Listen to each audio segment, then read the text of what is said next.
What has been the impact at the farm system or business level for you guys? Okay, I guess the impact was improving our situations that we were hoping to improve. So at the end of the day, it was our high empty rates that took us towards this landing of 3 and 2, and what were the pros and cons of doing so. So you know, we had to work through those issues. And so we had like an 18% empty rate in our herd overall, and it was actually higher in our young cows. And despite running 2 herds and keeping our young cows close, we weren't improving that. So our options were either that we trucked in a whole bunch of more feed, or that we used a lot of seeders. We're quite committed to a low cost system.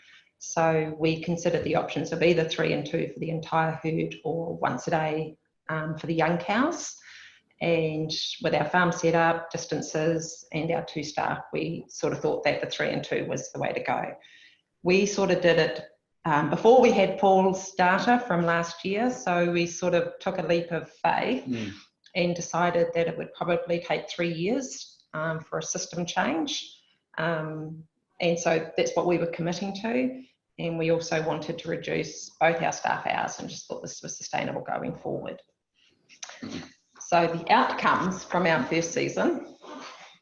Yeah, absolutely. So the outcomes were we reduced our empty rate. We're hitting 18%. So we thought this was not really sustainable in our business going forward. So after implementing this, we dropped down to 11.7% empties in our first year, which resulted in a 5% empty rate in our first calvers and a 3% empty rate in our second calvers. So, which was fantastic. We also had a production drop of about 10%, which equated to about a 4.5% decline per cow in milk solids.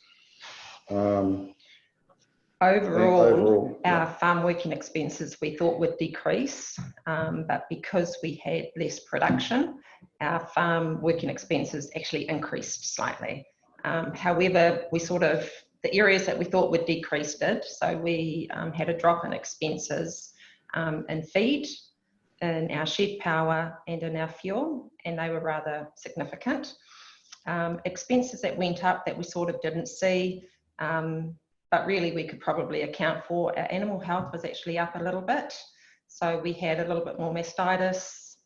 We didn't quite get our meal blend correct with our minerals at the beginning of spring. So we had some extra magnesium and stuff that we were bringing in. And our fertilizer was up, but that's more us just trying to get back to what we should be doing.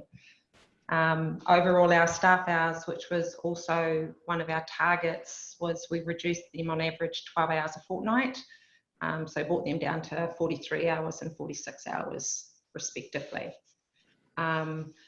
Overall, our production drop, there was a couple of other factors as well that are not 3 and 2 related. So we actually milked 25 less cows last year. And we also went once a day mid-February, which we normally wouldn't. And I suppose overall, like, our assumption was the worst. We had done 3 and 2 for many years post-summer or post-Christmas and hadn't had a production loss. So one of our assumptions was that we wouldn't have a production loss in that second half of the season. However, we just tracked the same sort of production drop post our peak. So we didn't save anything. So through the peak from sort of end of July through to December, we were 8% behind for the season. But from January through to the end of season, we actually dropped 11%. So we sort of didn't see that in. So we had budgeted for a 10,000 milk solid drop, which was about 5%. We ended up with a 10%, so slightly more than what we anticipated. But yeah, there was a couple of other factors in there.